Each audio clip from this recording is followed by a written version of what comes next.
नमस्कार साथियों, आशा करता हूँ आप सभी अच्छे होंगे और अपनी अपनी तैयारी में डटे होंगे। UP TET, C TET, super TET या अन्य कोई भी एग्ज़ाम हो, उसके लिए आज से हम शुरू कर रहे हैं हिंदी प्रैक्टिस सेट की एक सीरीज़, जिसमें आज लेकर आए हैं टॉप 30 एमसीक्यू जो रिलेटेड हैं आपके हिंदी भाषा व्याकरण से। ये बहुत ही महत्वपूर्ण प्रश्न है, तो बिना किसी देरी किए हुए चैनल को सब्सक्राइब करें, वीडियो को लाइक करें, शेयर करें। तो चलिए शुरू करते हैं, बढ़ते हैं प्रश्न नंबर 1 पर।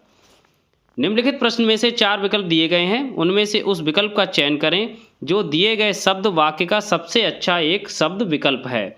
उपकार को मानने वाला, ये वाक्यांश के लिए एक शब्द है, तो आपको एक शब्द देखना कौन सा इसका सही है। ऑप्शन है कृतज्ञ, कृतघ्न, परोपकारी, धर्मज्ञ। तो सही आंसर हो गया ऑप्शन नंबर 1 कृतज्ञ।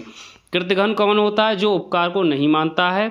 परोपकारी, परोपकार करने वाला। धर्मज्ञ मतलब धर्म प्लस अज्ञ यानी धर्म को जानने वाला। बढ़ते हैं प्रश्न नंबर 2। निम्नलिखित प्रश्न में 4 विकल्प दिए गए हैं, जिनमें से एक शब्द दिए गए अनेकार्थी शब्द का एक अर्थ है, उस शब्द को चुनें। तो कनक जो है आपका शब्द है, अब इसका एक अनेकार्थी या समानार्थी शब्द आपको देखना है। ऑप्शन है सोना, चांदी, चावल, कंगन। तो आपने सुना होगा कनक कनकते सौगुनी मादकता अधिकाय, तो उसी से ये आप अंदाज़ा लगा सकते हैं। कनक को कहते हैं सोना, एक धतूरा कहते हैं, दूसरा कहते हैं सोना। तो सही आंसर हो गया ऑप्शन नंबर 1 सोना। बढ़ते हैं प्रश्न नंबर 3। निम्नलिखित प्रश्न में 4 विकल्पों में से रेखांकित पद के उचित कारक को पहचानिए। और आपका ये सेंटेंस वो ये है, बोतल में दूध बचा है। तो यहाँ पे जो में है वो कौन सा कारक है, ये प्रश्न पूछ रहा है। ऑप्शन है संबोधन कारक, अधिकरण कारक, संबंध कारक, कर्म कारक। तो सही आंसर हो गया ऑप्शन नंबर 2 अधिकरण कारक, जिसमें आपको में और पर इस तरह के जो आपको मिलते हैं कारक। अब इसमें हम बता दे रहे हैं आपके लिए कौन कौन से हैं, जैसे कर्ता ने, करण से के द्वारा, अपादान से, अधिकरण में पर है, ऐसी कर्म में है को, ए और ए, संप्रदान में को, ए के लिए, संबंध काकी के, रारी रे, नानी ने, और संबोधन हे, ए, अरे, ओ। तो हम लोग इस तरह भी याद करते हैं, कर्ता ने कर्म को शॉर्ट फॉर्म में, करण से के द्वारा, संप्रदान को या के लिए, अपादान से अलग होने के संबंध में, और संबंध का क्या है काकी के, रारी रे, नानी ने। इसी तरह अधिकरण में पर और संबोधन ए, हे, अरे, ओ। बढ़ते हैं प्रश्न नंबर 4 पे। निम्नलिखित प्रश्न में 4 विकल्पों में से क्रिया का सही रूप वाला विकल्प पहचानिए। स्कूल, बस, 5 मिनट। इसको डैश डैश आपको भरना है। इसमें आना, आना को भरना है। भविष्य, सामान्य भविष्य काल बनाना है आपको, सामान्य भविष्य काल बनाना है। मैं आ गई, मैं आएगी, मैं आके गई, मैं आके चली गई। तो सही आंसर हो गया आपको ऑप्शन नंबर 2 में आएगी। स्कूल बस 5 मिनट में आएगी, जहाँ पे सीधे सीधे आपको दिख रहा है कि ये सामान्य भविष्य काल है। बढ़ते हैं प्रश्न नंबर 5। निम्नलिखित प्रश्न में वाक्य के संरचना के आधार पर उनके भेद बताइए। रवि दीवार रंगने लगा है, कृदंत क्रिया है, पूर्वकालिक क्रिया का प्रयोग हुआ है, नाम धातु क्रिया है, या संयुक्त क्रिया है। तो सही आंसर हो गया ऑप्शन नंबर इसका 4 संयुक्त क्रिया, क्योंकि इसमें क्या है, एक तो दीवार रंगने लगा है, दो एक तरह से क्रियाएं इकट्ठी हो गई, रंगने और लगा है। प्रश्न नंबर 6। निम्नलिखित प्रश्न में 4 विकल्पों में से उस विकल्प का चयन करें जो दिए गए शब्द का सही स्त्रीलिंग वाला विकल्प है, यानी आपको लिंग बदलना है एक तरह से।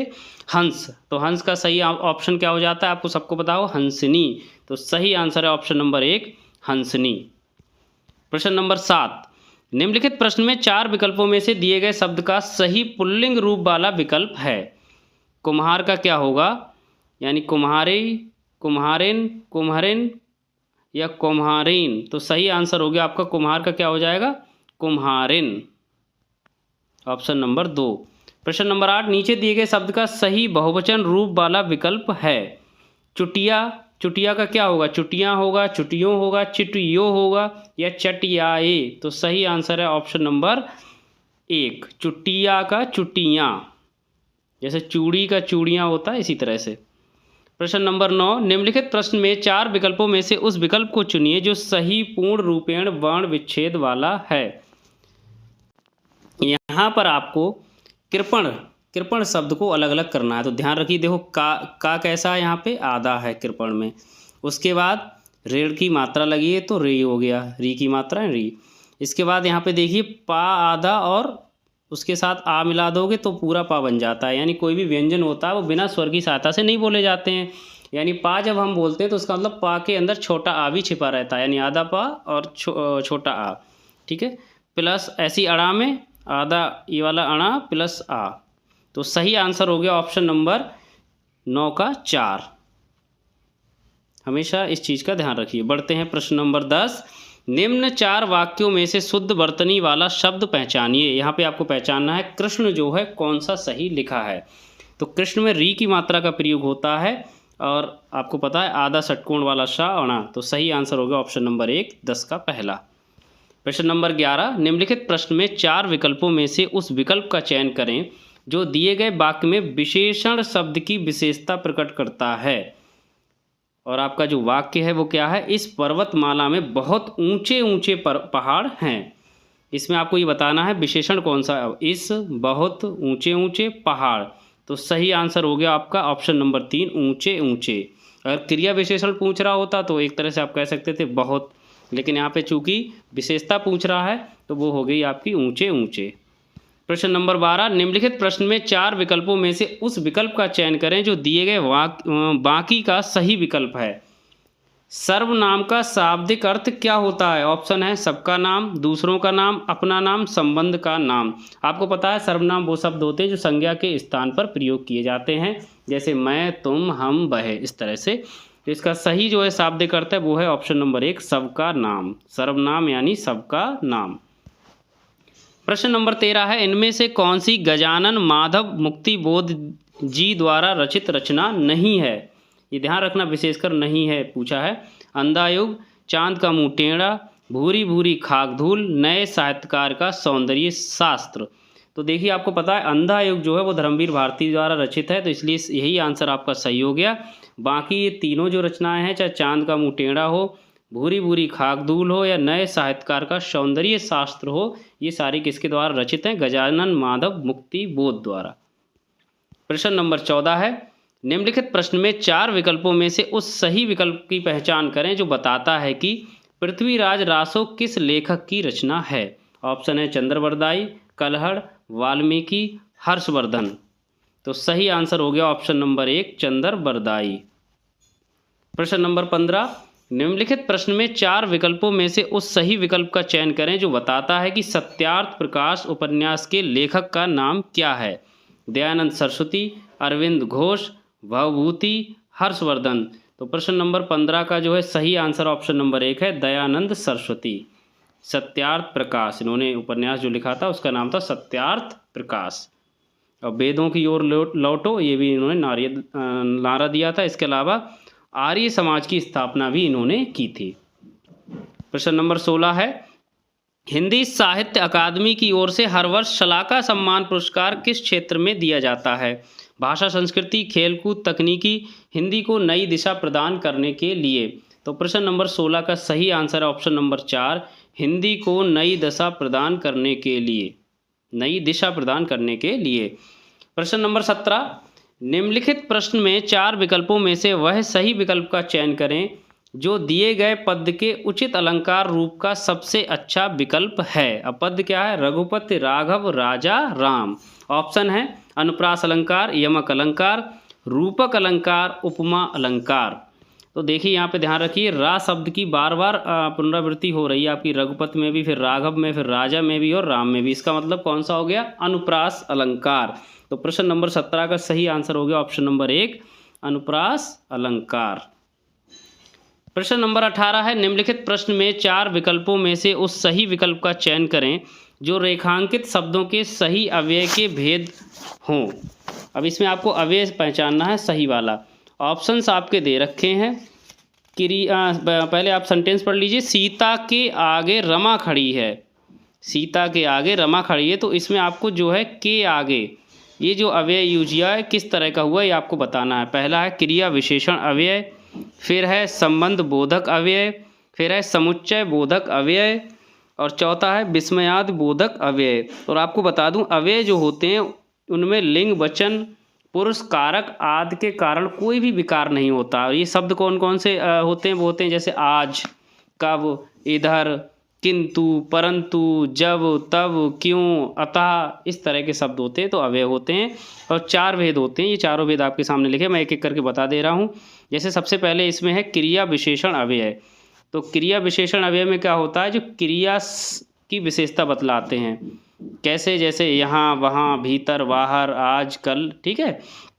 इसके अलावा संबंध बोधक अव्यय कौन से होते हैं, जो संज्ञा के बाद आकर उस संज्ञा का संबंध वाक्य के दूसरे शब्द से दिखाते हैं। जैसे वह दिन भर काम करता रहा, ठीक है, इस तरह से। तीसरा क्या है, समुच्चय बोधक अव्यय। इसमें क्या है, 2 वाक्यों को परस्पर जोड़ने वाले अव्यय होते हैं। जैसे सूरज निकला और पक्षी बोलने लगे, तो यहाँ पे जो और शब्द इस्तेमाल हुआ वो समुच्चय बोधक अव्यय है, ठीक है। इसके अलावा विस्मयाद बोधक में आपको पता ही, हाय, वह, चल बसा, इस तरह से इसमें विस्मयाद बोधक अव्यय भी लगते हैं। तो इसका सही आंसर हो गया, क्योंकि यहाँ पे संबंध बताया जा रहा है कि सीता के आगे रमा खड़ी है, तो सही आंसर हो गया ऑप्शन नंबर 2, संबंध बोधक अव्यय। प्रश्न नंबर 19 है, निम्नलिखित प्रश्न में 4 विकल्पों में से उस सही विकल्प का चयन करें जो अशुद्ध वाक्य के शुद्ध रूप का सबसे अच्छा विकल्प है। घूमना सुबह अच्छा है, इस सेंटेंस है, तो आपके ऑप्शन दे रखे हैं। घूमना अच्छा है सुबह, घूमना सुबह है अच्छा, सुबह अच्छा है घूमना, सुबह घूमना अच्छा है। तो यही ऑप्शन नंबर 4 सही है, सुबह घूमना अच्छा है। प्रश्न नंबर 20 है, निम्नलिखित प्रश्न में 4 विकल्पों में से उस विकल्प का चयन करें जो दिए गए मुहावरों का सही अर्थ वाला विकल्प है। अंक भरना, ऑप्शंस हैं रोपड़ना, गले लगाना, बदल जाना, मूर्ख बनाना। तो अंक भरना का सही आंसर है ऑप्शन नंबर 2, गले लगाना। अंक भरना यानी गले लगाना। प्रश्न नंबर 21 है, निम्नलिखित प्रश्न में 4 विकल्पों में से उस सही विकल्प का चयन करें जो बताता है कि संयोग और वियोग किस रस के रूप हैं। वात्सल्य, भयानक, श्रृंगार, अद्भुत। तो सही आंसर हो गया ऑप्शन नंबर 3, श्रृंगार। तो श्रृंगार रस के कौन कौन से रूप हैं, एक तो संयोग श्रृंगार होता है, एक होता है वियोग श्रृंगार रस। बढ़ते हैं प्रश्न नंबर 22, निम्नलिखित प्रश्न में 4 विकल्पों में से उस सही विकल्प का चयन करें जो निर्देशानुसार वाक्य परिवर्तन वाला सही विकल्प है। पिताजी पत्र पढ़ रहे हैं, कर्मवाच्य। आपने इंग्लिश में जैसे एक्टिव पैसेज पढ़े हैं उसी के हिसाब से यहाँ भी हैं, हिंदी में भी कर्मवाच्य और कृतवाच्य।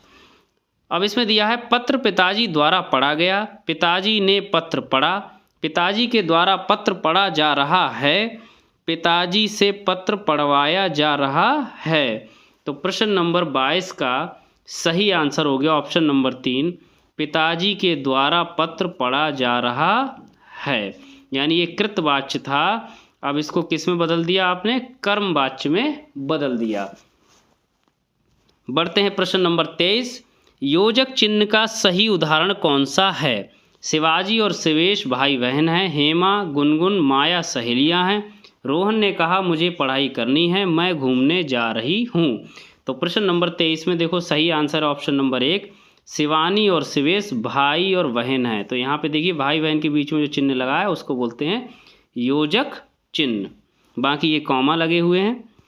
बढ़ते हैं प्रश्न नंबर 24 पे, निम्नलिखित प्रश्न में 4 विकल्पों में से दिए गए शब्दों के सही समास वाला विकल्प पहचानिए। सप्त सिंधु, 7 सिंधुओं का समूह, 7 सिंधुओं का समूह, 7 सिंध का समूह, 7 नदियों का समूह। सिंधु यानी सागर। तो प्रश्न नंबर 24 का सही आंसर हो गया ऑप्शन नंबर 2, 7 सिंधुओं का समूह यानी सप्त सिंधु।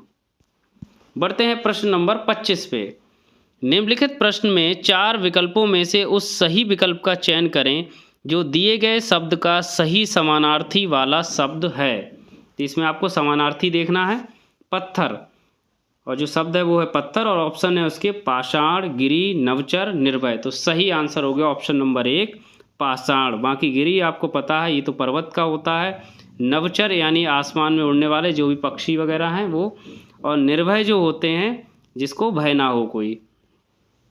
प्रश्न नंबर 26, निम्नलिखित प्रश्न में 4 विकल्पों में से उस विकल्प का चयन करें जो उपसर्ग से बना शब्द नहीं है। यानी जो उपसर्ग से नहीं बना है, कहने का मतलब है वो प्रत्यय से बना होगा, सीधी सी बात है। जैसे पुनर्जन्म, इसमें भी उपसर्ग लगा हुआ है, पुनः जन्म, कुधर्म यानी धर्म के आगे कु लगा दो तो कुधर्म हो गया, इसमें भी उपसर्ग लगा है। आजीवन, जीवन के आगे आ लगा दिया तो यहाँ भी उपसर्ग लगा हुआ है।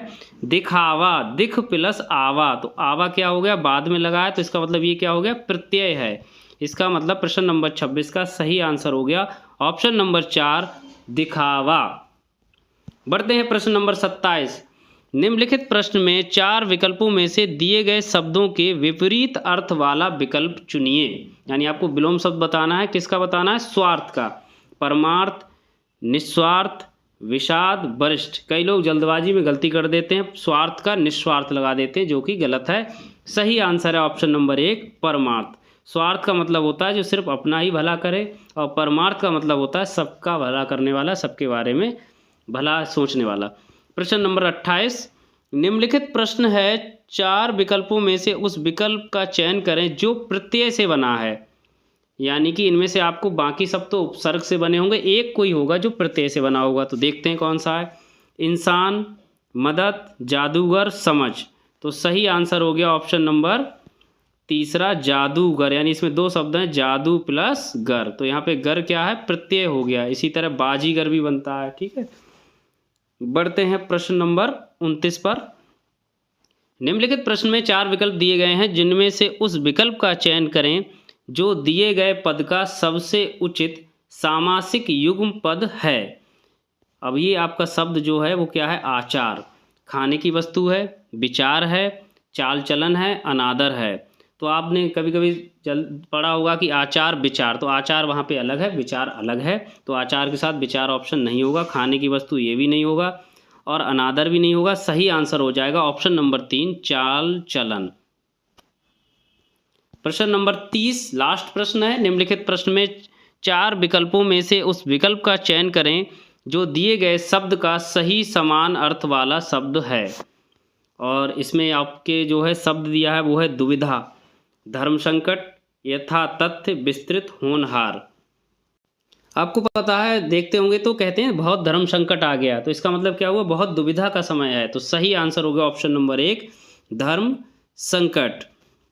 आज के लिए बस इतना ही। अगर आपको कोई भी क्वेरी है तो आप हमें कमेंट जरूर करें, अपना स्कोर कमेंट करें। ऐसी तैयारी करते रहें, जुड़े रहें हमारे साथ। बहुत बहुत धन्यवाद।